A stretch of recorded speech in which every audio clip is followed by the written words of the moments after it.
D K Shivakumar ಅವರನ್ನು ನಾನು ಮಾತಾಡಿದೆ ಕರ್ನಾಟಕ ಭವನ್ ಡೆಲ್ಲಿನಲ್ಲಿ 8ನೇ ತಾರೀಕು ಥರ ಫಿಕ್ಸ್ ಆಗಿತ್ತು. 8ನೇ ತಾರೀಕು ಎಲ್ಲ ನಾವು ಪ್ರಿಪೇರ್ ಆಗಿದ್ದೀವಿ. ಒಂದು ದೊಡ್ಡ ಕಾರ್ಯಕ್ರಮ ಮಾಡಬೇಕು. 3200 ಕೋಟಿ ರೂಪಾಯಿ ವರ್ಕ್ಸ್ ಗುದ್ದಿ ಪೂಜೆ ಮತ್ತು ಉದ್ಘಾಟನೆ ಇದೆ ಅಂತೇಳಿ ಮುಖ್ಯಮಂತ್ರಿ ಡಿ ಕೆ ಶಿವಕುಮಾರ್ ಅವರನ್ನು ಕೇಳಿದೆ. ಅವತ್ತೇ ರಾಜ್ಯಸಭಾ ಮತ್ತು MSc ಅಪ್ಲಿಕೇಶನ್ಸ್ ಫೈನಲ್ ಅವತ್ತು 8.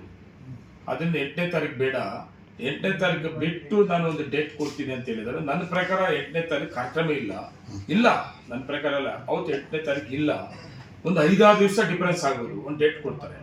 ನಾಳೆ ಅವರು ಪ್ರಮಾಣ ವಚನ ಸ್ವೀಕರಣೆ ಮಾಡಿದಾದ್ಮೇಲೆ 2 ದಿವಸ ಡೇಟನ್ನು ತಗೊಂತೀನಿ.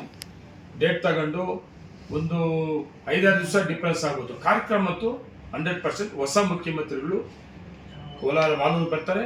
ಆ ಜೊತೆಗೆ ಅವ್ರ ಜೊತೆಯಲ್ಲಿ ಸಿದ್ದರಾಮಯ್ಯನವರು ಕೂಡ ಜೊತೆಲಿ ಕಾರ್ಯಕ್ರಮ ಕರೆಸ್ತೀವಿ. ಇದು ಡೈರಿ ನೆಕ್ಸ್ಟ್ ಡೈರಿ ಇನ್ನು 1.5 ತಿಂಗಳೇ ಇದೆ. ಇಲ್ಲಿ Kolar MK golden dairy solar plant ಉದ್ಘಾಟನೆ ಸಿದ್ದರಾಮಯ್ಯ ಕೈಯಲ್ಲಿ ಮಾಡಿಸ್ಬೇಕು ಅಂತಿದೆ.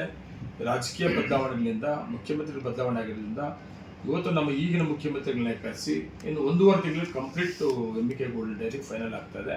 ಈಗಾಗಲೇ ಸೋಲಾರ್ ಪ್ಲಾಂಟ್ ಚಾರ್ಜ್ ಕೂಡ ಆಗಿಬಿಟ್ಟಿದೆ, ತಮಗೆಲ್ಲ ಗೊತ್ತಿರೋದೆ.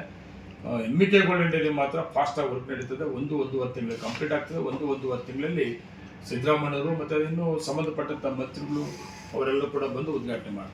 ನಾವೇನು ಬೇಡ ಅಂತ ಹೇಳ್ತಾ ಇಲ್ಲ. KH ಮುನಿಯಪ್ಪನವ್ರು ತೀರಿ ಅಂತ ಹೇಳ್ತಾ ಇಲ್ಲ.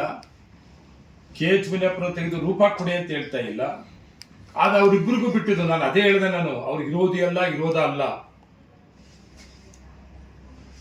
ಅವ್ರು ಬಿಟ್ಟಿದ್ದು. ಅವರಪ್ಪ KH ಮುನಿಯಪ್ಪಾಜಿ, ಮಗಳು ರೂಪ, ಅವರಿಬ್ಬರಿಗೆ ಬಿಟ್ಟಿದ್ದು. ನಮ್ಗೆ ಯಾರು ದಿಕ್ಕೇ ಇಲ್ಲ. ನಾವೇ ಹೈಕಮಾಂಡ್ ರಿಕ್ವೆಸ್ಟ್ ಮಾಡ್ಕೋಬೇಕು. ನಾವು ಅದರಿಂದ ಹೈಕಮಾಂಡ್ ಮೇಲೆ ಒತ್ತಡ ಹಾಕಿದ್ದೀವಿ. ಸರ್, ಹಿಂದೆ 4 ಜನದಲ್ಲಿ ಯಾರಿಗಾದ್ರೂ ಒಬ್ಬರು ಕೊಟ್ರೆ ಸಾಕು ಅಂತ ಹೇಳ್ತಿದ್ರಿ ಸರ್. ಹಿಂದೆ ಈಗ 3 ಜನಕ್ಕೆ ಅಂತ ಹೇಳ್ತಿದ್ರು. ಅಲ್ಲಲ್ಲ, ಫೈನಲ್ ಎಲ್ಲಿ ಬರ್ತದೆ? ನಾವು ರೂಪ ಅವರ ಹೆಸರನ್ನ ನಾವು ಬಿಟ್ಟು ಯಾಕೆ ಕೊಟ್ಟಿದ್ದೀವಿ ಅನ್ನೋದ್ರ ಬಗ್ಗೆ ಹೇಳಿದ್ದೀನಿ ನಾನು. ಇರೋದಲ್ಲ ರೂಪ ಅವರಿಗೆ.